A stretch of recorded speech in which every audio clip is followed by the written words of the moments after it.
Praise the Lord. கர்த்தருக்கு மகிமை உண்டாவதாக. இந்த நல்ல காலை வேளையில் கர்த்தருடைய வார்த்தை மூலமாய் உங்கள் யாவரையும் சந்திப்பதிலே நான் மிகுந்த மகிழ்ச்சி அடைகிறேன். ஏசாயா தீர்க்கதரிசியின் புத்தகம் 45ஆம் அதிகாரம் 2ஆம் வசனம். நான் உனக்கு முன்னே போய் கோணலானவைகளை செவ்வையாக்குவேன் என்று ஆண்டவர் வாக்கு பண்ணுகிறார்.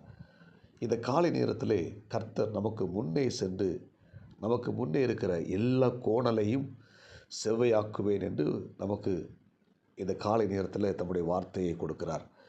நம்ம செல்லுகிற பாதைகளை பார்த்திங்கன்னா நிறைய கண்ணிகள் இருக்கிறது. ஆபத்துக்கள் நிறைந்த ஒரு பாதையில் நாம் பயணம் செய்து கொண்டிருக்கிறோம்.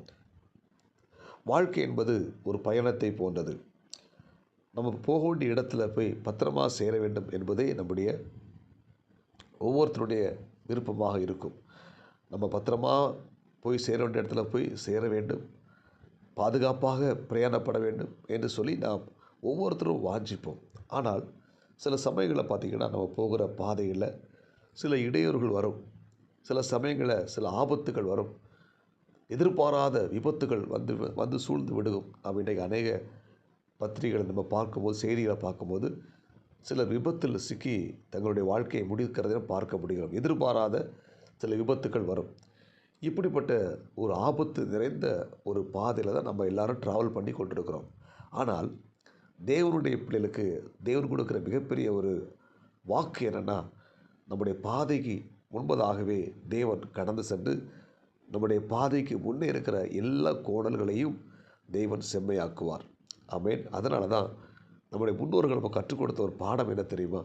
நம்ம எங்கே ட்ராவல் பண்ண போனாலும் அதுக்கு முன்பதாக நம்ம தேவ சமூகத்தில் ஜெபித்து விட்டு ட்ராவல் பண்ண வேண்டும் என்பது நம்முடைய முன்னோர்கள் நம்ம கற்றுக் கொடுத்த பாடம். நீங்கள் எத்தனை பேர் இந்த இறைவார்த்தை கேட்கிற தேவனுடைய பிள்ளைகள் நீங்கள் ட்ராவல் பண்ணும்போது ஜெபம் பண்ணி விட்டு நீங்கள் செல்லுகிறீங்க என்பது உங்களுக்கு தெரியும்.